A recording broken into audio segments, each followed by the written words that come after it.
So the objective can be written as a MATLAB program to find the inverse Fourier transform of the frequency domain signals.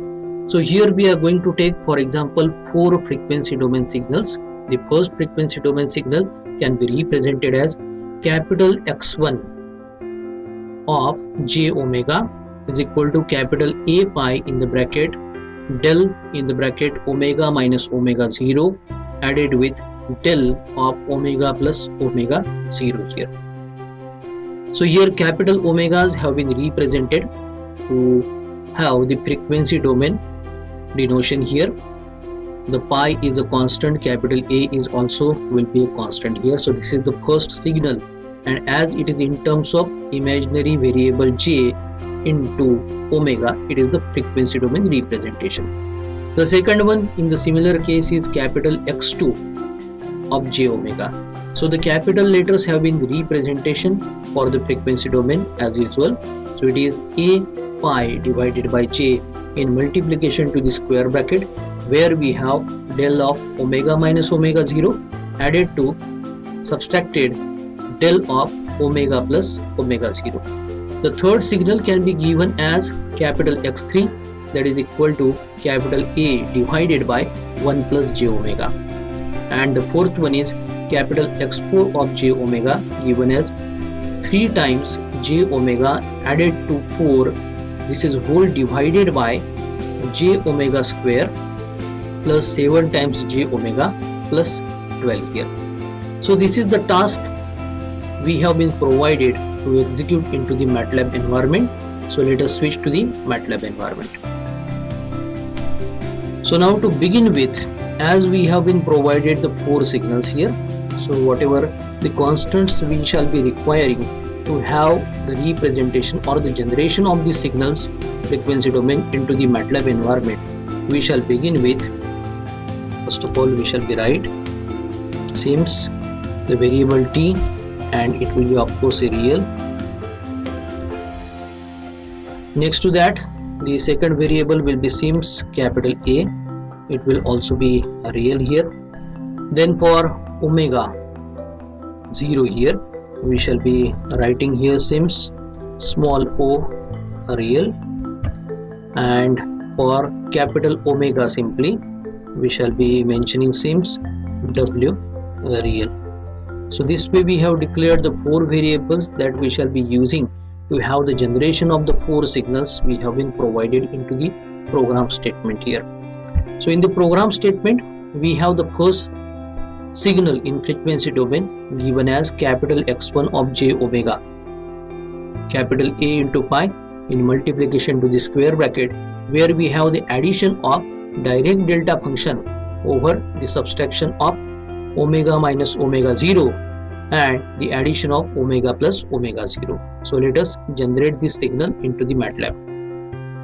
So for that case we shall be holding the variable x1 here, and x1 will be assigned by the computation of capital A asterisk for multiplication, pi will give us the pi constant value, asterisk in multiplication to the bracket where we have Dirac function to represent the del operation.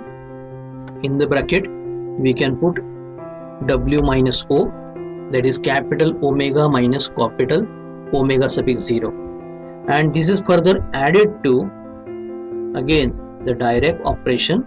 In the bracket here we have w plus o here. So this way the first signal can be generated. This is the first signal, you can see capital X suffix 1 of j omega. Now after getting it generated, we have to carry out the inverse Fourier transform so that the signal can be displayed into the time domain. So for whatever the signal we have generated, capital X1 that we have already shown, we have to carry out the inverse Fourier transform and have to display it onto the command window of MATLAB. So for that purpose we shall be writing here disp command, and within a pair of parentheses and a pair of single quotes the string can be displayed here. So as it is the first part, we can specify it with small a, and we can write, or rather we can give it the first part by I. or 1 also we can provide. So now here we shall be writing inverse Fourier transform of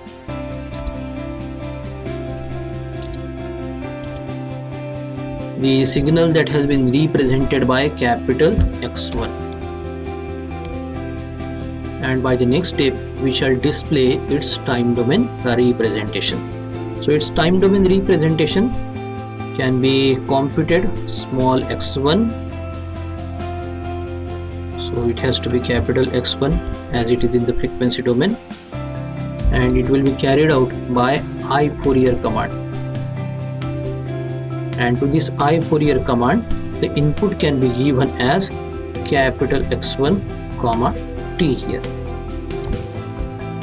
In the similar fashion for the second signal, the second signal is displayed as capital X suffix 2 of j omega, capital A pi by j in multiplication to the square bracket. The square bracket is having 2 times the direct delta function del, that is having first of all the difference of omega minus omega 0 and then the addition of omega plus omega 0 in capitals.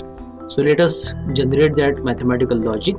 So here we shall be assigning it to the capital X2, and capital X2 can be obtained by capital A, asterisk means the multiplication, to the pi here in the bracket. It will be the direct function within the parenthesis w minus o as we have declared initially, minus direct within the parenthesis w plus o here, and this is all divided by small I here. So this way we have generated that signal, and as like the first signal we shall be displaying the inverse Fourier transform of this signal onto the command prompt here. So I just mentioned display. This will be the second signal. So inverse Fourier transform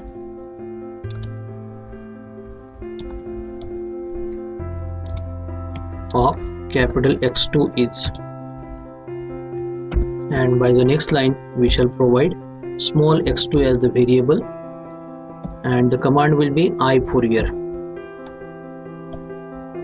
and here we provide capital X2 comma t here. Now it's time for the third signal. The third signal is capital X suffix 3 of j omega. It is given by capital A upon 1 plus j capital omega. So let us generate it. We hold the signal by capital X3. Capital X3 can be computed by capital A divided by within the parenthesis 1 plus, here we have I asterisk w here, so w for omega here. Now display, and it is the third signal here. We write inverse Fourier transform of capital X3 is.